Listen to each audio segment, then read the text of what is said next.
I always say that music is the fourth dimension. It is the emotional dimension. And so in order to create this, you have to ask these questions. Where are you going? You know, what's your motivation? What is your story? What is really pushing us? This is what really drove me more than anything else. These huge questions, they're as big as space.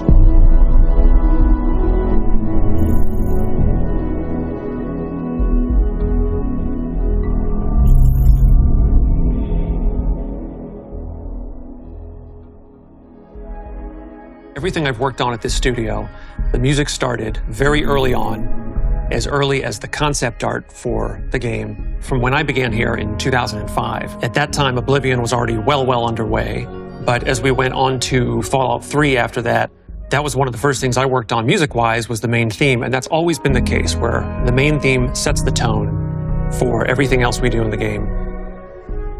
And there's time throughout the entire project for that to evolve.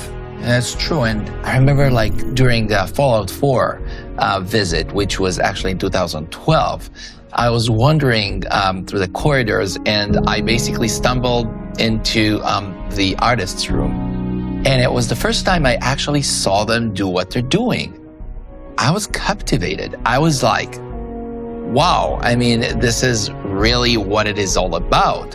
And I felt so inspired and motivated basically to go back and, you know, to do the same thing with the palette of music. The biggest challenge is actually creating the signature. I relax a lot once Exactly. we feel good about the main theme, because the rest is going to, it'll be work and iteration, but it's going to write itself. The way I looked at Starfield always is what I call the sanctified triplet, which is everything is streaming, right?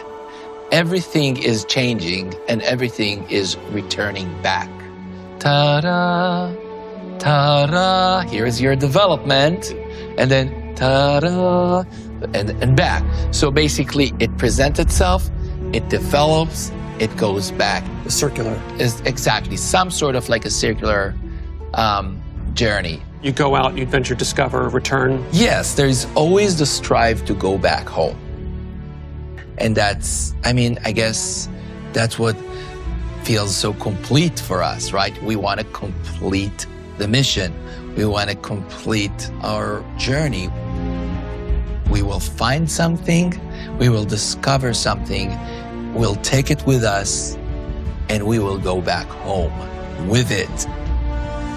When we built the traditional orchestral sound palette, we actually really divided the orchestral group.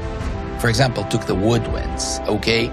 And we created like a whole woodwind layer that almost represents particle in space, because they don't play melodies at all. They play sort of like a high frequency sequence, you know, like together. So they almost don't sound like woodwind. They sound something between organic to synthetic. Then the strings, they will play this long chords or long melodies and long crescendos and diminuendos. And these kind of things along the line with the fast-moving woodwinds will create a nice blanket around these waves, okay? And then comes the brass. And the brass, especially the French horns, playing sort of like the beacon, you know, the call of the brass. Those instrument groups as well. A lot of times when you are looking at that whole main theme, I'm kind of salivating thinking about what can I do with that on the sound design side, you know, not just to weave the main theme into different key points in the game, leveling up, discovering new places. Could we use that as straight up sound design to take those woodwind tremolos and just let's slow them way down, let's reverse them. I'll take any of that music and turn it into ambience somewhere. The music is like the companion. It's the companion to the player in the single-player game. We don't have control over how the player chooses to experience the game. Our sense of scale had to be totally readjusted in making a game on a planetary surface as we've always done before, and now where you have these very vast distances against this black starry background. It is a blank canvas in a massive playground, and all the pieces are there for you to write your own story.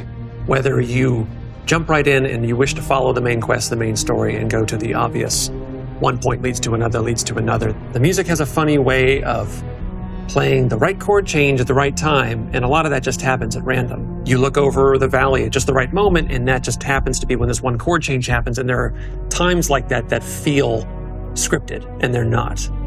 And I like that each player has that experience for themselves personally. I believe that the game is a whole experience, and music is part of the whole experience. I believe that the best music in a game is a music that you don't hear, music that you feel. This is something that is bigger than us. I mean, so many people worked on this game. And so my wish is that specifically the music will be present in a way that is going to magnify the entire experience.